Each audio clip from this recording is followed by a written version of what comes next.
Have you ever been in a dispute with, say, your homeowners association and felt like you were just talking to a brick wall? Well, today we're diving into a case study about a homeowner's complaint over flood damage, and it escalated not because of what was said, but because of what wasn't. This is the story of the very high price of doing absolutely nothing. I mean, this is the nightmare scenario, right? You follow all the rules, you file a formal complaint, you pay the fees, and the other side just ignores you. What happens then?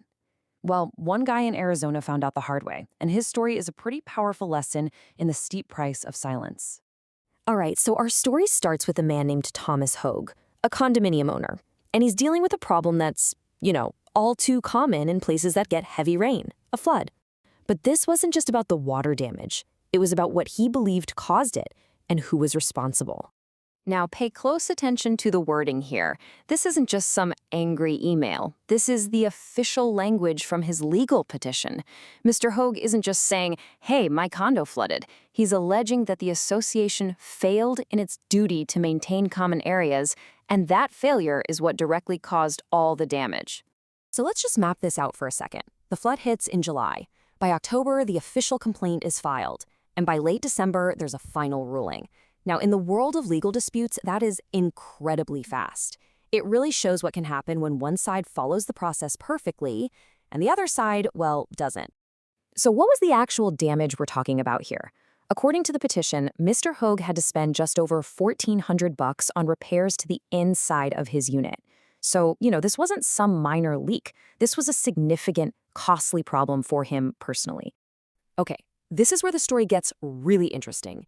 See, Mr. Hogue didn't just fire off a bunch of angry emails.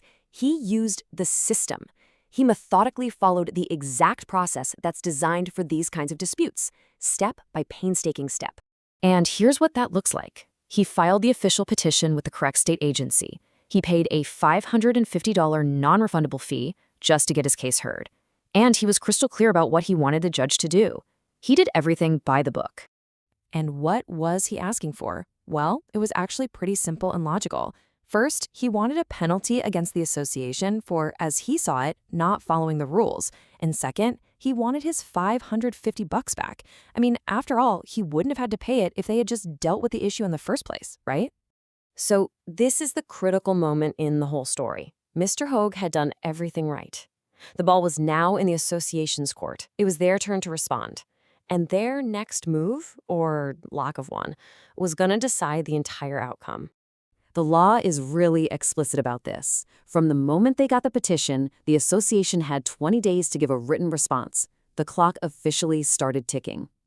And this is the fact that sealed their fate. They got the notice, the records even show a signed receipt from the Postal Service, but they just didn't respond. At all.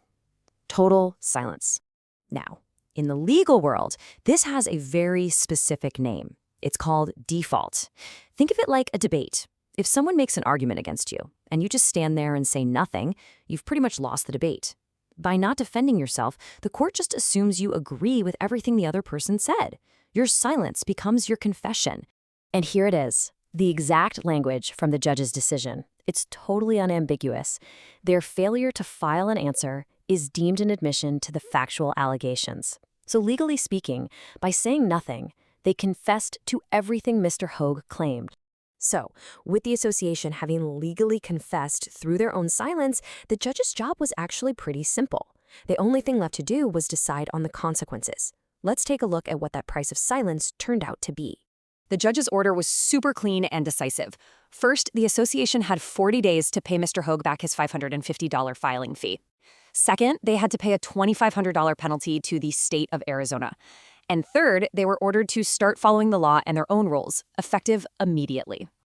When you add it all up, their silence cost them over $3,000. A simple letter from a lawyer or even just filing a formal response would have cost a tiny fraction of that.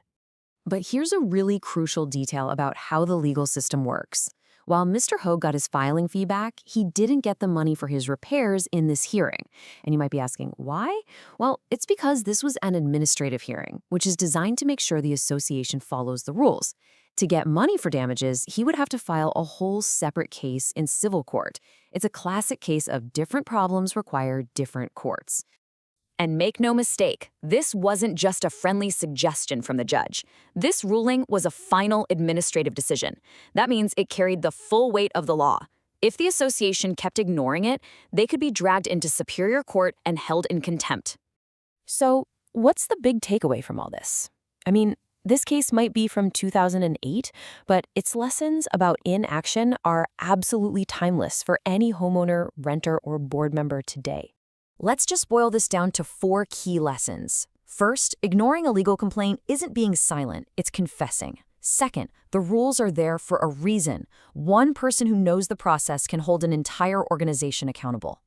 Third, you gotta know your battlefield. You have to be in the right court to get the right outcome. And finally, maybe the most important lesson of all, doing nothing can be the most expensive decision you ever make. You know, this case started with a flooded condo, but the principle here applies to pretty much everything in business, in legal fights, even in our personal lives. And it leaves us with one powerful question to think about. What really is the true cost of silence?